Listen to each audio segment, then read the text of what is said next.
바울이 로마서를 기록하고 있는 장소가 고린도 교회라고 우리가 시작할 때부터 말씀을 드렸죠.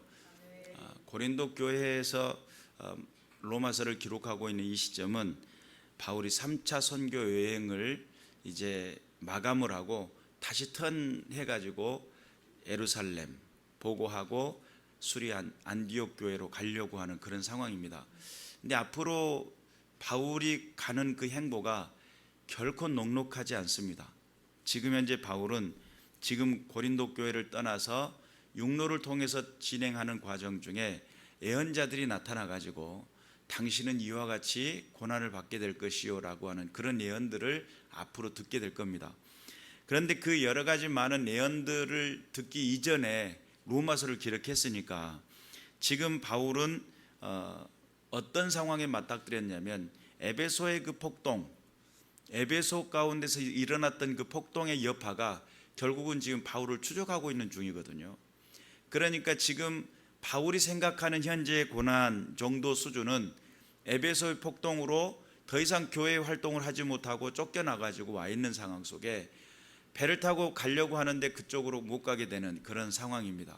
이런 여러 가지 많은 배경적인 그 상황 속에 그 현재의 고난은 장차 우리에게 나타날 영광과 비교할 수 없다. 지금 이제 바울은 앞으로 3차 선교 여행이 마쳐서 이제 예루살렘에 갔다가 거기서 잡히거든요. 잡혀서 이제 재판을 받고 로마로 압송되는 그 과정을 겪게 되고 한 번 더 풀려났다가 다시 로마로 갇히게 되면 그때는 인생을 마감을 지어야 돼요. 역사적인 수준으로 봤을 때 이제 앞으로 그 여러 가지 많은 고난과 역경들이 있겠지만 그럼에도 불구하고 바울의 그 걸음을 멈추지 못하도록 바울이 그 믿음의 걸음을 달리는데 방해하지 못하도록 할 수 있었던 건 뭐냐면 바울은 무엇을 봤어요? 우리에게 나타날 영광이라는 거예요. 우리가 지금 현재 당장의 여러 가지 사건들을 보고 지금 현재 있는 일들을 생각해 보면 어떤 상황은 문제가 크게 여겨질 수도 있어요. 어떤 상황은 사건이 크게 여겨질 수도 있고 또 관계의 일그러짐 때문에 찾아오는 고통들이 있을 수 있어요. 여러 가지 많은 현재의 고난들이 있을 수 있는데 그것을 뛰어넘을 수 있는 믿음은 무엇일까라고 했을 때 앞으로 나타날, 지금이 아닌 언제요? 앞으로 나타날. 우리의 신앙이라고 하는 것은 우리가 믿음을 가지고 살아간다라고 하는 것은 앞으로 되어질 것에 대한 기대감을 갖고 신앙을 하는 겁니다. 지금 내게 오물조물 일어나는 여러 가지 사건 속에 몽글몽글 하나님의 은혜가 있고 또 여러 가지 많은 그런 것들도 있겠지만 그것을 뛰어넘어 우리의 신앙의 눈은 너의 눈을 들어 산을 보라. 너의 도움이 어디서 올꼬? 천지를 지으신 여호와께로다. 지금 현재 내 앞에 있는 문제를 보는 것이 아니라 눈을 들어 산을 보고 그 산 너머에 있는 천지를 지으신 이 모든 만물을 조성하시고 창조하신 하나님의 은혜를 볼 줄 아는 믿음을 가질 때에 우리의 신앙은 어떻게 돼요? 자라게 돼 있어요. 그리고 그 하늘 소망을 가지고 있을 때에 하늘 소망으로부터 공급되어지는 은혜가 있어요. 그 공급되는 은혜를 통해서 신앙은 자라게 돼 있어요. 그런데 현재의 고난과 여러 가지 많은 사건과 여러 가지 많은 문제 이런 것에다가 뿌리를 두잖아요. 그러면 그 신앙은 골물 수밖에 없어요. 그래서 바울 목사님은 인생에 여러 가지 많은 어려움들을 당하겠지만 그럼에도 불구하고 나의 달려갈 길을 다 마치도록 내가 조금도 나의 생명을 아끼지 않았다는 거예요. 앞으로 죽음까지도 불사하며 내가 전제로 드릴지라도 감옥에 갇혀 있을 때 빌립보서 시를 기록하면서 내가 전제로 드려질지라도 하나님 앞에 예물이 될지라도 제사의 제물이 되어버릴지라도 나는 표대를 정한 삶에서 벗어나지 않는다는 거예요. 그 부활에 참여하기 위해서. 그래서 앞으로 나타날 영광이라고 하는 바울 목사님의 영광의 개념은 자기 자신이 얼마만큼 성공했고 얼마만큼 인정받고 이런 개념이 아니라 예수께서 원하시는 그 부활에 참여하는 것을 말해요. 하나님께서 예수님께서 준비하신 그 부활에 참여해 가지고 하나님의 백성이 되고 영원한 하나님 나라의 소망을 두는 그러한 분명한 목적의식이 있기 때문에 지금 현재 여러 가지 많은 힘들고 어려운 것이 나를 넘어지게 못한다는 거예요. 믿으시길 바랍니다. 여러분의 신앙이 승리하는, 또 많은 사람들에게 본보기가 되는 그런 신앙을 가지려고 한다면 무엇을 할 줄 알아야 돼요? 앞으로 나타날 영광을 기대하는 하늘 소망을 가진, 산 소망이 있는, 죽어있는 소망이 아니라 살아있는 소망이 있는 그런 믿음의 사람들이 될 때에 이기게 될 줄로 믿습니다. 대부분 많은 사람들이 그러잖아요. 사건에 딱 부딪히면 내가 예수 믿고 주님 안에서 은혜 안에 살고 기쁨으로 살아요 해놓고 어떤 문제가 딱 닥치면 근심부터 하잖아요. 염려가 생기고 그 염려증은 나를 계속 괴롭히잖아요. 그리고 내게 어떤 문제가 생기면 그 문제가 더 크게 보이잖아요. 그러니 그 문제 때문에 내 행동이 다 결정이 나버려요. 관계도 그렇고 뭘 선택할 때도 그렇고 평상시에 그렇게 입술로는 무슨 뭘 고백해놓고 하나님 살아계신다고 고백해놓고는 문제만 생겼다가 문제를 막 입에 이고지고 막 가는 곳곳마다 자랑하고 막 문제 자랑하고 그렇게 살잖아요. 그러면 그 신앙은 성장하지가 못합니다. 아파있는 신앙이에요. 그래서 우리가 현재 그 고난에 묶여버린 그런 신앙이 되지 마시기를. 아무리 울게줄게 내 인생 속에 찾아온 나를 괴롭히고 묶으려고 해도 묶여지지 않는 신앙, 하나님의 말씀에 붙들리고 하나님의 도우심에 붙들리고 하늘 소망 가지고 하나님이 나와 함께 계신다, 하나님 내 안에 역사하신다, 이런 분명한 확신과 고백이 일어나실 수 있도록 깨어있으시길 주님의 이름으로 축원합니다. 오늘 여기 본문에는 19절 이하에는 참 우리가 생각하지 못했던 이야기가 기록이 되어 있어요. 피조물이 고대하는 바는 하나님의 아들들이 나타나는 것이니 그랬어요. 여기서 피조물이라고 하는 것은 뭐겠어요? 피조물, 저도 피조물이죠. 여러분도 피조물이죠. 그런 개념의 피조물도 피조물이지만 여기서 말하는 피조물은 하나님이 주신 모든 창조의 세계를 말해요. 그 이 하나님이 창조하신 이 모든 세계가 고대한다는 거예요. 산도 그렇고 바다도 그렇고 나무도 그렇고 하늘도 그렇고 바위도 그렇고 땅도 그렇고 바람도 그렇고 이 세상에 하나님이 조성하시고 만드신 모든 세계가 고대한다는 거예요. 고대한다는 것은 기다리는 거죠. 아기다리 고기다리 던 데이트 뭐 이런 것처럼 엄청 기다리고 고대하는 거예요. 자, 그러면 여기서 무엇을 고대하냐면 하나님의 아들들이 나타나는 것을 고대한다는 거예요. 이 모든 피조물을 여러분, 하나님이 창세기에 태초에 하나님이 천지를 창조하시니라 그러죠. 그리고 하늘과 별을 지으시고 땅을 지으시고 육지를 지으시고 바다의 경계를 정하시고 그리고 또한 동물들을 지으시고 식물을 지으시고 바다의 물고기를 지으시고 하늘의 별을 지으시고 해와 달과 여러 가지 많은 것들을 지으시면서 보기에 좋았더라고 그렇게 말씀하시잖아요. 그 모든 피조물을 만드신 목적이 뭐예요? 왜 만드셨죠? 찬양 받으시려고? 영광 받으시려고? 궁극적인 목적은 그럴 수도 있는데 실제적인 목적이 있어요. 뭐죠? 사람을 살게 하기 위해서. 아주 실제적인 목적이에요. 아니, 사람을 살게 하기 위해서 뭘 만들었어요? 이 모든 세상의 피조물을 만들었단 말이에요. 하늘에 태양이 있어라, 밤에는 달이 있어라, 별이 있어라. 그리고 또 하늘에 궁창을 나누시고 바다에 고기를 만드시고 육지에 동물들을 만드시고 아담에게 불러가지고 아담에게 이름을 짓게 만들어요. 그런데 아담이 이 땅에 존재하기 이전에 이미 뭘 만들어요? 아담과 하와가 살아갈 수 있는 모든 만물들을 만들어요. 그리고 그것을 경작하고 지키고 보존하라는 거예요. 자, 그렇게 봤을 때 이 피조물은 하나님의 백성, 하나님의 자녀를 위한 준비된 세상이에요. 그런데 사실은 아담과 하와가 타락한 이후로 뭐 하기 시작하죠? 가시 엉겅퀴를 땅이 내기를 시작합니다. 땅에서부터 하나님의 뜻대로 순종하고 하나님의 말씀대로 살아갈 때는 가시 엉겅퀴가 없었을 텐데, 하나님을 거역하고 배반하고 나니까 뭐가 생기기 시작했어요? 가시 엉겅퀴가 있고 네가 먹기 위해서 수고를 해야 된다는 거예요. 그러니까 잡초는 훨씬 잘 자라죠. 일반 곡식보다 잡초가 훨씬 더 잘 자라잖아요. 제초제를 하지 않으면 곡식 먹기가 힘들 정도로 몇 번씩 자라잖아요. 비만 왔다 가면 밭에 가가지고 또 해야 되잖아요. 그러니까 오히려 우리에게 유익을 주고 곡식이 되는 것들은 딱 정해진 기간 동안에 자라요.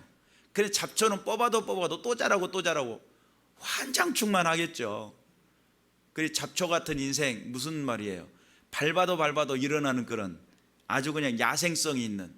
이 잡초는 우리에게 유익함을 주는 것이 아닌 그런 것들은 오히려 더 생존력이 강하고 번식력이 강하고, 전에는 그러지 않았는데 이것이 기운을 얻어버렸어요. 무엇 때문에요? 하나님의 아들들이 타락함으로 인해서.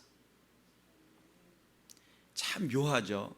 이게 성경으로 돌아가면 성경 역사는 또 독특합니다.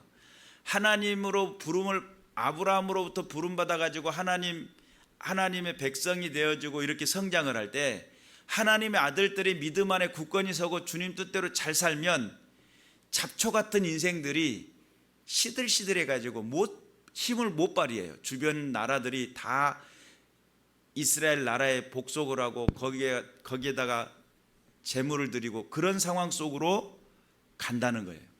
그런데 하나님의 아들들이 타락을 하잖아요. 어떻게 돼요? 주변 나라들이 점점 강성해져 가요.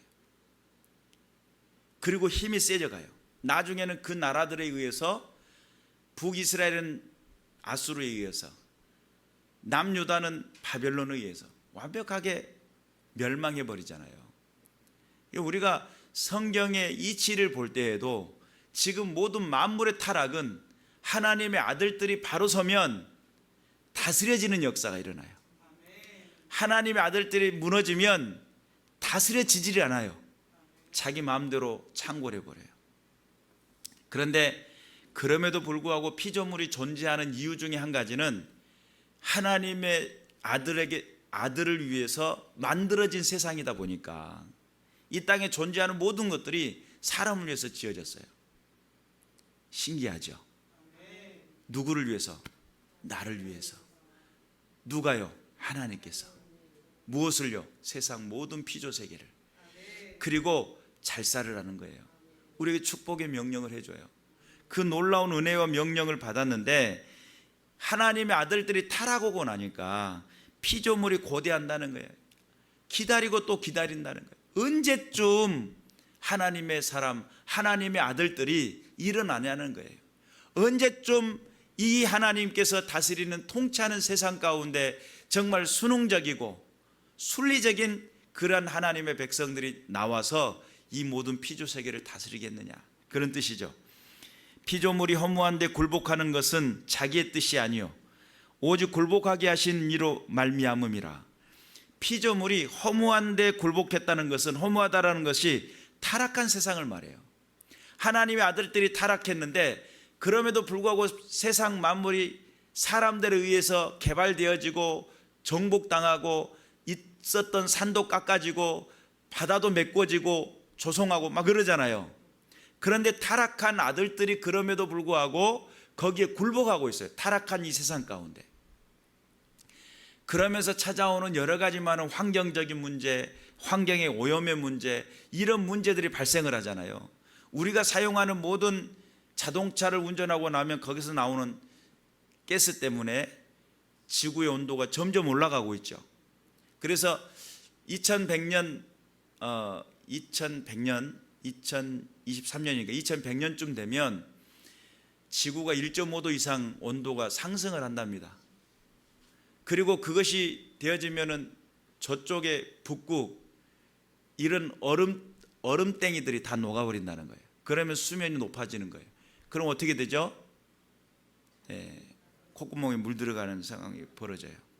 그런데 지금 저기 적도 쪽에는 육지였던 곳, 자기네들이 학교였던 그곳이 이미 잠겨가지고 옛날 우리 고향에 가고 싶어 그러면 잠수복을 입고 잠수를 해야 돼요. 그래서 딱 가서 보면 저 아무개가 철수가 살던 집, 영희가 살던 집 그러면서 지켜보고 돌아보고 거기서 학교였던 장소에서 같이 앉았다가 잠수복 입고 물 뽀글뽀글 올라오고 앉아있다가 올라오고 이미 물 수면이 높아질 대로 높아지고 있어요. 우리가 이 세상 모든 만물들이 고대합니다. 무엇을요? 하나님의 사람이 바로 서기를, 하나님의 아들들이 세워지기를, 그리고 또한 하나님의 나라가 하나님께서 통치하시는 세상이 되어지기를. 타락한 세상 가운데 굴복하는 것은 이 피조 세계가 원하는 바가 아닌데 그럼에도 불구하고 오직 굴복하게 하시는 이로 말미암아 그래서 모든 자연 만물은 하나님의 명령을 듣습니다. 유일하게 말을 안 듣는 놈들이 있죠. 사람들이에요. 사람들은 말을 듣지 않습니다. 자기 뜻대로, 자기 원하는 대로, 자기 하고 싶은 대로, 자기 욕심대로, 자기 고집대로 이렇게 살아가요. 그런데 모든 만물들은 명령하면 듣습니다. 예수님이 꾸짖잖아요. 바람아, 파도야, 잠잠하라. 그러니까 파도가 이렇게 딱 올라가 가지고 치려다가 수릉 내려와 불잖아요. 공격해야 되는데 광풍이 불어가지고 막 뒤집어지려고 할 때 예수님께서 주무셨어요. 그러니까 제자들이 막 배를 타고 죽을 똥 살 똥 하고 있다가 이제 더 이상 자기네 어부들이니까 배는 내가 알아주는 배꾼이야. 그런데 배가 다스려지지가 않아요. 그때 예수님을 깨워. 예수님 큰일 났어요. 우리 죽게 생겼어요. 예수님 일어나셔가지고 바람을 꾸짖으시고 바다를 꾸짖으셨어요. 그랬더니 바람과 파도가 잔잔해져 버려요. 언제 바람이 불었느냐는 거예요. 언제 이런 일들이 있었느냐는 식으로 너무 고요해져 버린 거예요. 그랬더니 저가 과연 누구기에 바람이 또 파도가 그에게 순종하는고. 예수님은 바람과 파도를 꾸짖었어요. 그리고 꾸짖으실 때 또 어떤 장면을 꾸짖냐면 귀신을 또 꾸짖어요. 이 사단아, 물러갈지어다 이러면 귀신이 그냥 떠나가요. 질병을 또 꾸짖어요. 사람은 꾸짖지 않습니다. 근데 꾸짖었을 때는 성전을 청소할 때 꾸짖잖아요. 그러니까 사람들은 자기들의 뜻에 안 맞으면 하나님이신 예수 그리스도를 대적하는 존재가 사람이에요. 내 기호에 안 맞고 내 상황이 안 맞고 내가 원하는 바가 아니면 이건 하나님의 뜻이 아니라고 치부해 버려요. 내 마음에 안 맞으면. 이게 얼마나 이기적입니까? 우리들이 그만큼 하나님을 지었다 폈다를 얼마나 많이 하는지. 그러니 진짜 뭐 어느 때는 일이 와서 해달라고. 그래서 그 옛날 그 시골에 계신 목사님들은 기도를 부탁을 하면은 우리 집에 돼지가 아픈데 목사님 오셔서 기도해 주세요. 아픈 데다 꼭 손을 올려야 된다고 돼지 우리까지 들어가게 해가지고 거기서 손을 얹고 바깥에서 기도해도 충분하겠더만. 그래서 아니면 꼭 아픈 데다만 손을 얹으라고만 했으니까 돼지가 아프니까 얹어달라고. 그러니까 그런 식으로 부름받아 낯선 이 몸으로 이리 부름받았고 저리 부름받고 자기의 필요에 따라 부르고 원하는 대로 부르고 하나님을 부려먹는 거예요. 부려먹는 거예요. 하나님을 섬기는 게 아니고 하나님을 부려먹는 그런 존재들이 되면 안 됩니다. 유일하게 사람들이 하나님 앞에 순종할 줄 몰라요. 이게 문제죠.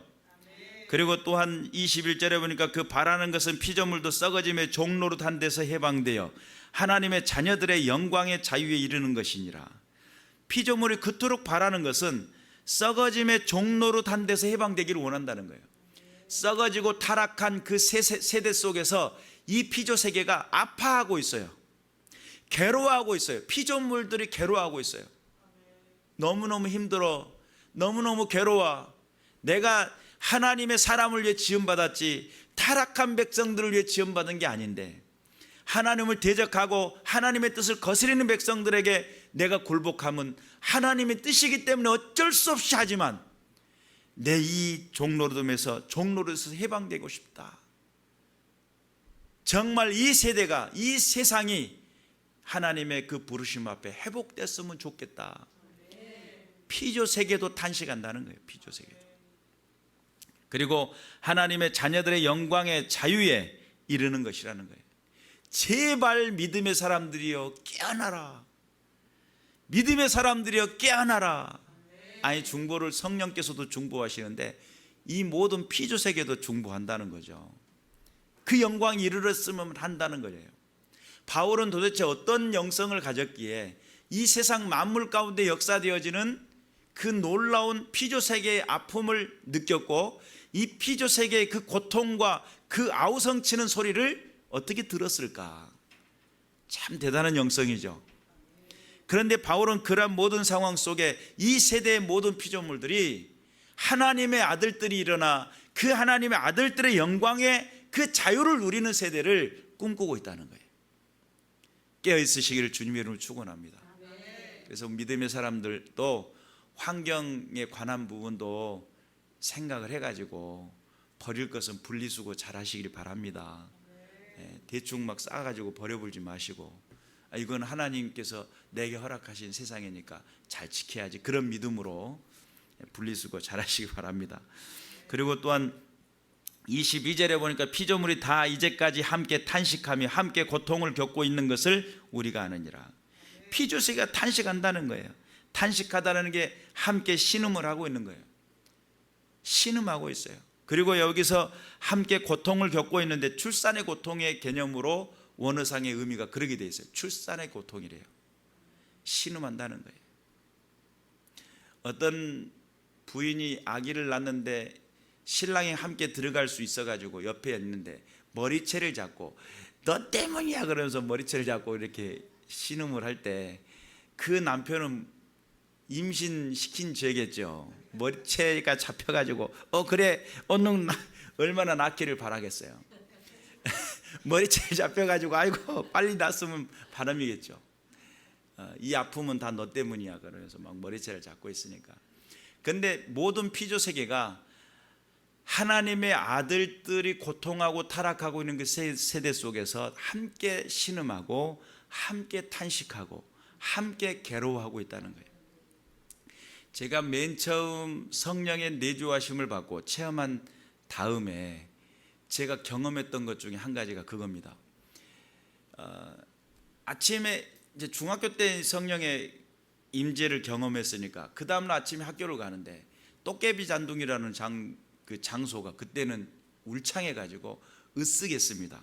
그리고 도깨비 잔둥이라는 이름이 붙을 정도로 으쓱한 데다가 나중에는 거기가 충원탑이 생길 정도로 악한 영 어둠의 권세가 득실득실하는 그런 장소였을지도 모르겠습니다.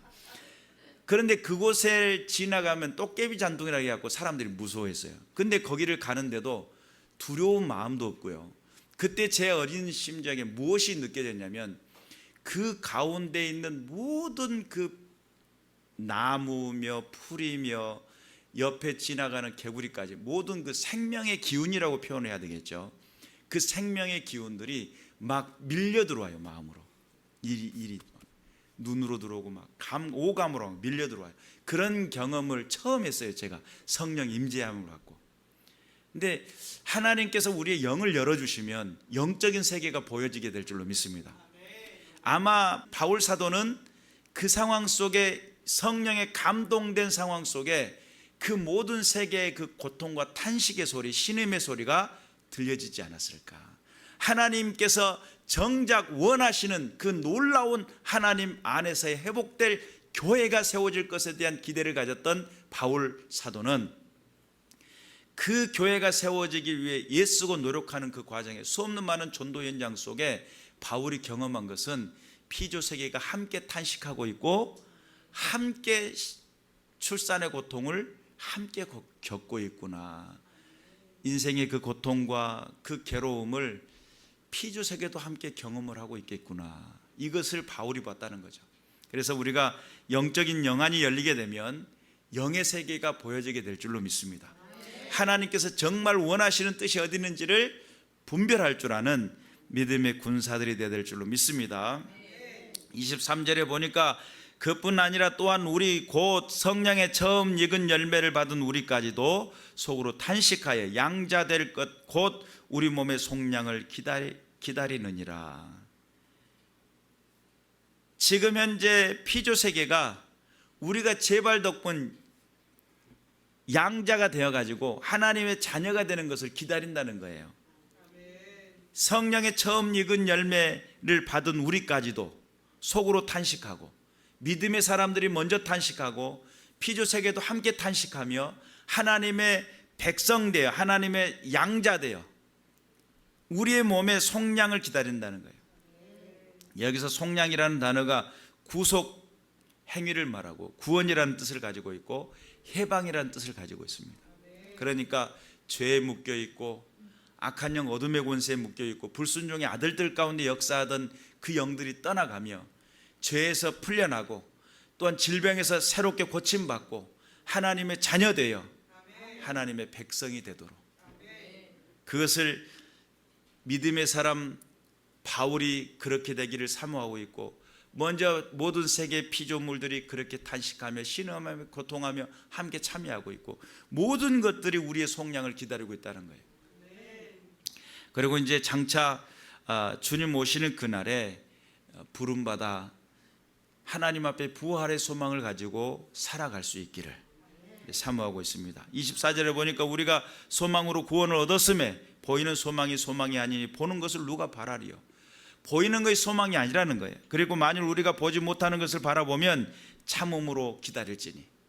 우리의 소망은 하늘 소망이죠. 그래서 소망이라는 것은 결코 말씀을 앞서지 않습니다. 소망은 철저하게 말씀을 통해 보는 세상입니다. 그리고 또 말씀 안에서 생겨나는 것이 진정한 소망이 됩니다.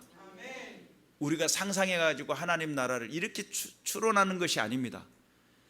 우리가 가지고 있는 소망은 철저하게 말씀을 기초해서 생성되어지고 말씀으로 보는 세상이고 말씀 앞에서 앞서지 않습니다.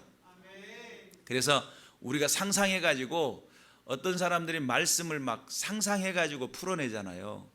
영해를 하다 보면 어떤 문제가 발생하게 되냐면 너무 상상력을 앞서다 보니까 말씀을 뛰어넘으려고 해요. 안 됩니다. 철저하게 말씀 중심으로 해석할 수 있어야 됩니다. 내 신앙은 말씀 안에 있는지 점검해야 되고요. 그리고 성령께서는 뭘 하셔요?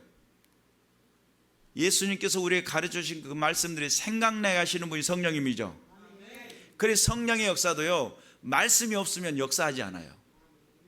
말씀이 내 안에 들어왔을 때 그 말씀을 생각나게 하시고 깨닫게 하시고 보게 하시고 알게 하시고, 이 성령의 역사는 철저하게 말씀에서 벗어나서 일하지 않습니다. 벗어나던디요? 물론 벗어나실 수도 있겠죠. 그러나 정상적인 성도들과의 관계를 맺어가실 때는 말씀에서 벗어나지 않습니다. 철저하게 믿으시길 바랍니다. 뭐 영적인 어떤 대단한 것을 했다고 해도 소용없습니다. 내가 영적인 어떤 심요막측한 비밀적인 꿈을 꿨다, 그것도 안 됩니다. 말씀으로 해석하고 말씀으로 이해할 수 없으면 그건 개꿈. 무슨 꿈이라고요? 개꿈 돼요. 말씀 안에서 우리가 명확하게 알고 말씀의 부르심 앞에 설 줄 아는 믿음의 군사들이 되어야 될 줄로 믿습니다. 그래서 하늘 소망은, 이 하늘 소망을 갖기 위해서는 철저하게 하나님 말씀 연구가 필요하겠죠. 우리 예수님께서 그 나라를 어떻게 표현했는지, 그 나라를 향해서 내가 어떻게 어떤 결단을 가지고 나가야 하는지, 이런 말씀들이 우리 가운데 늘 깨어 있어야 되고, 그래서 18절로 돌아가서 우리가 생각할 것은, 생각하건대 현재의 고난은 장차 우리에게 나타날 영광과 비교할 수 없다. 지금 현재 여러 가지 많은 문제들이 있죠. 울게줄게 여러 가지 많은 문제들이 있잖아요. 고독할 수도 있고 외로울 수도 있고 누군가 다퉈가지고 시기하고 다투고 질투할 수도 있고 미워할 수도 있고 원망할 수도 있고 수 없는 많은 문제들이 있을 수 있지만, 우리의 시선은 어디에 있어야 돼요? 하늘 소망이 있어야 돼요. 하나님 앞에 선다는 믿음이 있어야 돼요. 그렇지 않으면 그 문제 때문에 여러분 더 큰 문제를 당하게 됩니다. 더 큰 질병 때문에 근심하고 있으면 그 더 큰 질병이 찾아오고요, 문제 때문에 근심하고 있으면 더 큰 문제가 찾아와요. 사소한 것으로 시작해서 큰 불이 되잖아요. 작은 불씨 하나가 큰 산을 태워버리는 것처럼 내가 가지고 있는 여러 가지 많은 문제라고 여기는 것을 애끼고 소중히 여기다 보면 바람이 한번 훅 불어버리잖아요. 그냥 삽시간에 키를 넘기는 불이 돼버려요. 그러면 나는 그것을 조심스럽게 생각했는데, 별거 아니라고 생각했는데, 한번 이 기류가, 악한 영 어둠의 권세의 기류가 한번 확 타버리잖아요. 걷잡을 수 없는 상황이 돼버려요. 그러니까 질병이 문제라고 생각하시면 이거 하나님 앞에 맡길 줄 알아야 돼요. 또 여러 가지 많은 여러 상황이 문제라고 여겨지잖아요. 그 상황도 맡길 줄 알아야 돼요. 사건이 문제, 사건도 맡길 줄 알아야 돼요. 신앙은 하늘 소망 두고 하나님의 말씀 앞에 순종하고 주님의 영광을 위해 살아야 돼요. 그렇지 못하면 여러분 하늘 소망이 희석이 되고 흐려지게 되고, 내가 가고 있는지 서고 있는지, 내가 웃는 게 아니야, 내가 걷는 게 아니야, 뭐 이렇게 돼버려요. 그래서 내가 명확한 선을 그리고 믿음 안에서 분명한 선택이 일어나고 하나님 영광을 위해 살아가려고 할 때 너무 크나큰 근심과 염려, 아니 그날 염려는 그날에 족하다고, 내일 염려는 내일 염려하라고, 그날 해소하고 그날 풀 건 풀고 그날 잊어버릴 건 잊어버려야 되는데 날마다 짊어지고 있어요. 어제 했던 거 오늘 또 짊어지고 있고, 그러다 보면 그것이 병이 돼요. 부정적인 것은 부정적인 것이 찾아와요. 긍정적인 건 긍정적인 것이 찾아오겠죠. 우리의 언어는 어떻습니까? 우리의 삶의 믿음의 선택은 어떻습니까? 여러분 모든 상황 속에 하나님의 임재와 하나님의 역사를 기대하십니까? 그렇다고 한다면 말씀 안에 믿음을 선택하시고 하나님의 살아계신 은혜를 나타내는 믿음의 군사들 되시기를 주님의 이름을 축원합니다. 그래서 하늘 소망은 말씀 위에 서고 말씀 안에 있으며 말씀대로 생각되어지고 자라고 성장할 때, 그래서 신앙은 하늘 소망에 뿌리를 두었을 때 신앙은 자라게 돼 있어요. 나무는 하늘에다 뿌리를 두면 반드시 죽습니다. 그렇잖아요. 뽑혀가지고 하늘 뿌리가 이렇게 있으면 죽습니다. 나무는 땅에다 소망을 두고 땅에다 뿌리를 받고 있어야 돼요. 그러나 신앙자는 땅에다 뿌리를 내리는 순간 죽습니다. 영락없이 죽습니다. 곧바로 말라 죽습니다. 근데 우리의 신앙은 어떻게 해야 돼요? 하늘 소망에 뿌리를 둬야 돼요. 영원한 하나님 나라로부터 공급을 받아야 돼요. 말씀으로 공급받아야 돼요. 하나님의 뜻을 바라고 소망하는 믿음이 있어야 돼요. 그래야 승리합니다. 믿으시길 주님의 이름으로 축원합니다. 기도하겠습니다.